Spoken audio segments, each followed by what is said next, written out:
Hi hello வணக்கம். நம்ம 12th computer science Tamil மீடியமோடது சாப்டர் 11 தரவுத்தள கருத்துருக்கள் பார்த்துட்ருக்கோம். இது வந்து நம்மளோட பார்ட் 5 வீடியோ.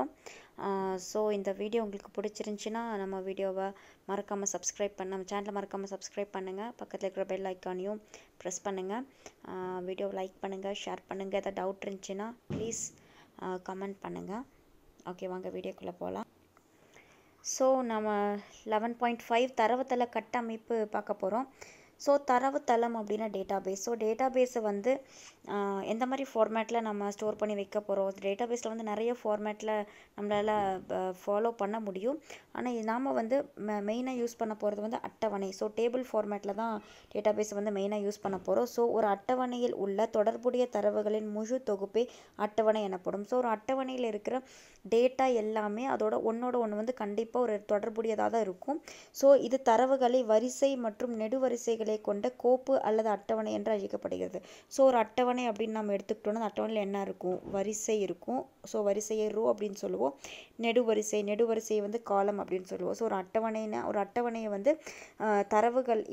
தரவுகளை வரிசை மற்றும் நெடுவரிசைகளை கொண்ட கோப்பு அல்லது அட்டவணை என்று அழைக்கப்படுகிறது. ஸோ இது ஃபுல்லாத்தையுமே வந்து ஒரு அட்டவணை, அதாவது டேபிள்னு சொல்லலாம், ஒரு ஃபைல்னு சொல்லலாம். கோப்பு அப்படின்னு என்ன? ஃபைல் இல்லையா?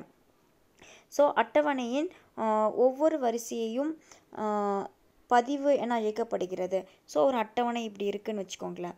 அப்போது இந்த அட்டவணையின் ஒவ்வொரு வரிசை, அதாவது ரோ வந்து நம்ம என்னன்னு சொல்லுவோம்? பதிவு அப்படின்னு சொல்லுவோம். இது ஒவ்வொரு தரவுத்தள பதிவிடுதலுக்குமான தரவின் தொகுதி ஆகும். ஸோ ஒவ்வொரு நெடுவரிசையும் புலம் என அழைக்கப்படுகிறது. ஸோ ஒவ்வொரு நெடுவரிசை அப்படின்னா காலம். ஸோ காலமை வந்து நம்ம என்னன்னு சொல்லுவோம்? புலம் அப்படின்னு சொல்லுவோம். ஸோ புலம் அப்படின்னா ஃபீல்டு. புரியுதா? ஸோ கன்ஃபியூஸ் பண்ணிக்க வேண்டாம். இப்போது நம்ம டேட்டா எல்லாத்தையுமே ஒரு டேட்டா பேஸை வந்து நம்ம டேபிள் ஃபார்மேட்டில் தான் கொடுக்க போகிறோம். ஓகேவா? அட்டவணை ஃபார்மேட்டில் தான் கொடுக்க போகிறோம். ஸோ ஒரு அட்டவணை அப்படின்னா எப்படி இருக்கும்?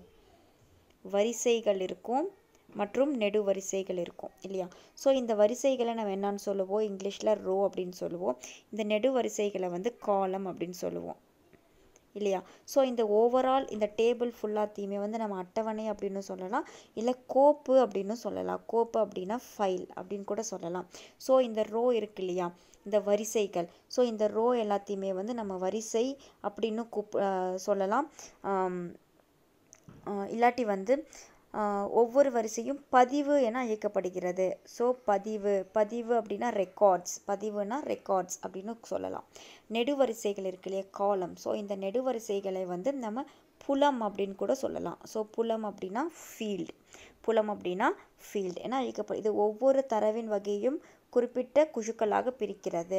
ஸோ ஒவ்வொரு புலம் வந்து ஒவ்வொரு தரவின் வகையும் குறிப்பிட்ட குழுக்களாக பிரிக்கிறது அப்படின்னா நம்ம எதை சொல்லலாம்?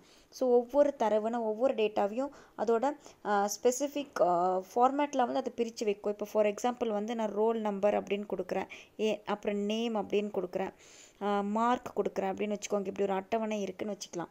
ஸோ இந்த ரோல் நம்பர் அப்படிங்கிறது எப்படி இருக்கும்? கண்டிப்பாக நம்பராக தான் இருக்கும். ஸோ இதுதான் வந்து சொல்லியிருக்காங்க, ஒவ்வொரு தரவின் வகையும் குறிப்பிட்ட குழுக்களாக பிரிக்கிறது. ஸோ ரோல் நம்பரில் வந்து நம்பர் தான் இருக்கும். ஏதாவது ஒரு ஆல்ஃபபெட்ஸ் வருமா? ரோல் நம்பரில் 101, 102 அந்த மாதிரி நம்ம நம்பர்ஸ் தான் கொடுப்போம். இதுக்கு பதில் இங்கே ABCD இந்த மாதிரி ஒருத்தரோட பேர் வந்து நம்ம ரோல் நம்பர் எழுத முடியுமா? கண்டிப்பாக முடியாது. அதே நேம் இருக்குன்னு வச்சுக்கோங்களேன். ஃபார் எக்ஸாம்பிள் நேமில் வந்து அனு, ரவி அப்படின்னு கொடுக்குறேன்னா நேம் வந்து கண்டிப்பாக ஒரு குறிப்பிட்ட ஒரு ஸ்பெசிஃபிக் ஃபார்மேட்டில் தான் இருக்கும். அதாவது எல்லாமே ஆல்ஃபபெட்டிக்கல் ஃபார்மேட்டில் தான் இருக்கும். நேமில் போய் நம்ம நம்பர்ஸ் கொடுக்க முடியுமா? கொடுக்க முடியாது இல்லையா? இதை தான் வந்து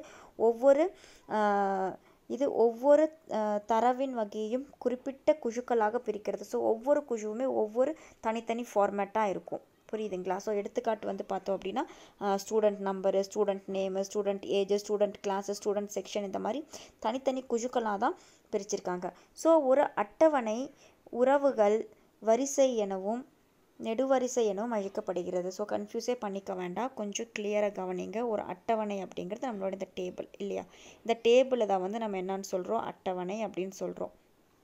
இந்த டேபிளில் இருக்கிற இந்த வரிசைகள் இருக்கு இல்லையா, இந்த வரிசைகளை வந்து நம்ம இங்கிலீஷில் என்னன்னு சொல்லுவோம்? ரோ அப்படின்னு சொல்லுவோம். இந்த நெடுவரிசைகள் எல்லாத்தையுமே வந்து நம்ம காலம் அப்படின்னு சொல்லுவோம். இல்லையா?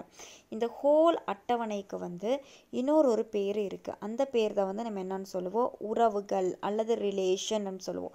இதுக்கு மேலே நான் ரிலேஷன் சொல்லி ஒரு வேர்டை சொல்கிறேன்னா அந்த ரிலேஷனுங்கிறது நத்திங் பட் டேபிள் தான். ஸோ ஒரு டேபிளை தான் நம்ம ரிலேஷன் அப்படின்னு கூப்பிட போகிறோம். ஒரு அட்டவணை தான் வந்து நம்ம ரிலேஷன் அப்படின்னு சொல்ல போகிறோம். இந்த வரிசைகள் இருக்கு இல்லையா, இந்த ரோ. ஸோ இந்த ரோ வந்து நம்ம என்னன்னு சொல்லுவோம், தமிழில் வரிசை அப்படின்னு சொல்ல போகிறோம். இல்லாட்டி இன்னொரு பேர் வந்து இதுக்கு டப்புள் அப்படின்னும் சொல்ல போகிறோம். ஸோ வரிசைகளை வந்து நம்ம டப்புள் அப்படிங்கிற இன்னொரு நேமும் இதுக்கு இருக்குது. அதே மாதிரி காலம் இருக்குல்லையே, நெடுவரிசை. ஸோ நெடுவரிசைக்கு வந்து இன்னொரு பேர் வந்து நம்ம என்ன சொல்ல போகிறோம்னா ஆட்ரிபியூட் அப்படின்னு சொல்ல போகிறோம். ஆட்ரிபியூட். ஸோ ஆட்ரிபியூட் அப்படின்னு என்ன, பண்புக்கூறுகள். ஆட்ரிபியூட் அப்படின்னா பண்புக்கூறுகள். ஸோ புரிஞ்சிருக்குன்னு நினைக்கிறேன், கன்ஃபியூஸ் பண்ணிக்க வேண்டாம். ஒரு ஹோல் டேபிள், ஒரு அட்டவணையை வந்து நாம் உறவுகள் அல்லது ரிலேஷன் அப்படின்னு சொல்ல போகிறோம். அதில் இருக்கிற வரிசைகள் இருக்கு இல்லையா, ரோ, அந்த வரிசைகளை வந்து டப்புள் அப்படின்னு சொல்ல போகிறோம். அதில் இருக்கிற நெடுவரிசைகள் இருக்கு இல்லையா, காலம், அதை வந்து நம்ம ஆட்ரிபியூட் அப்படின்னு சொல்லுவோம். தமிழில் வந்து அதுக்கு பேர் பண்புக்கூறுகள். ஸோ அதை தான் இங்கே கொடுத்துருக்காங்க.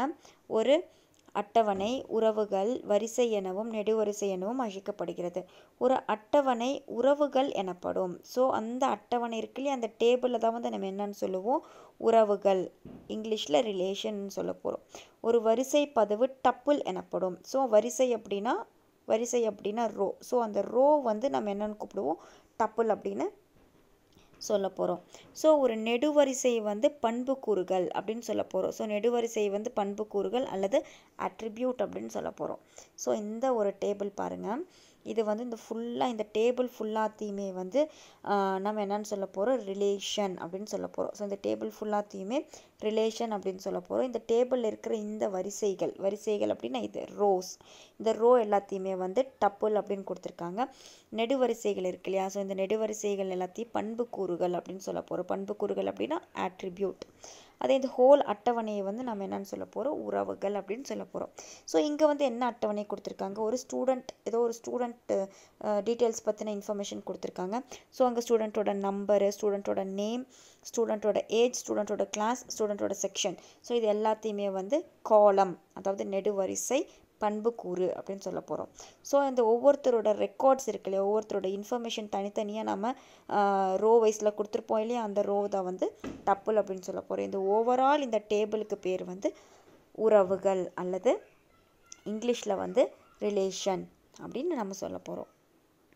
ஓகே, ஸோ அடுத்தது வந்து தரவு மாதிரியின் வகைகள் எல்லாத்தையுமே அடுத்த வீடியோவில் பார்க்கலாம். தேங்க்யூ.